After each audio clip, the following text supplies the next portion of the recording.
طبعا احنا مع الشيخ احمد حسنين.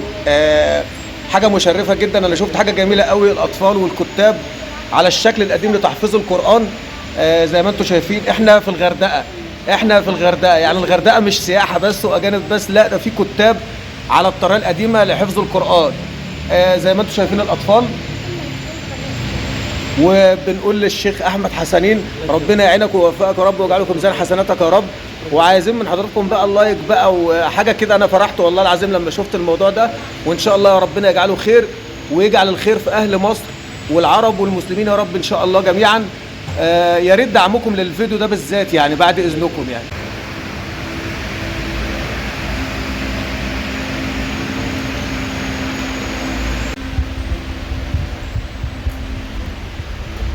انت اسمك ايه؟ رفيق. اسمك رفيع؟ رفيع ايه؟ علي ثور الفولي. رفيع ايه؟ علي ثور الفولي. علي ثور الفولي. صابر الفولي. منين يا رفيع؟ صابر. منين؟ من أسيوط. من اسيوط. احلى ناس اسيوط يا رفيع.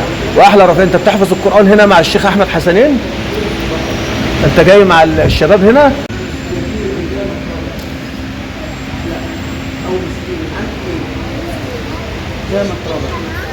ثم كان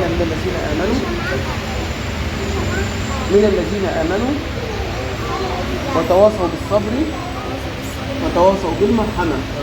عليكم السلام كده. أولئك أصحاب الميمنة هم أصحاب المشأمة عليهم نار مؤصدة. تاني بسم الله الرحمن الرحيم. هذا البلد لا أقسم بهذا البلد وأنت حل بهذا البلد ووالد وما ولد لقد خلقنا الإنسان في كبد أيحسب أن لن يقدر عليه أحد يقول أهلك. أنت عايز إيه؟ عاوز أتصور. عايز تتصور؟ أنت كده بتتصور أهو. اسمك إيه بقى؟ أحمد. أحمد إيه؟ أحمد عبد العال. أحمد عبد العال؟ وده أخوك؟ أيوه. ماشي يا عم أحمد. أنت كده بتتصور أهو. إيه رأيك؟ كده تمام؟ حلو. ماشي يا عم احمد. قول للناس بقى اي حاجه. قول للناس اي حاجه. ها أقول لك. تقول ايه؟ شوف انت عايز تقول ايه. ما بعرفش أقول إيه. ما بتعرفش تقول؟ قول لا اله الا الله. لا إله إلا الله. قول لهم صلوا على النبي. صلى على النبي. صلوا على النبي بقى.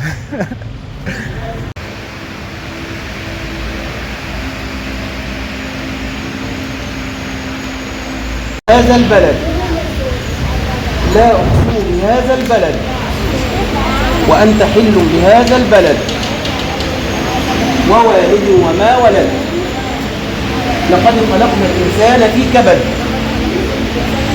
أيحسب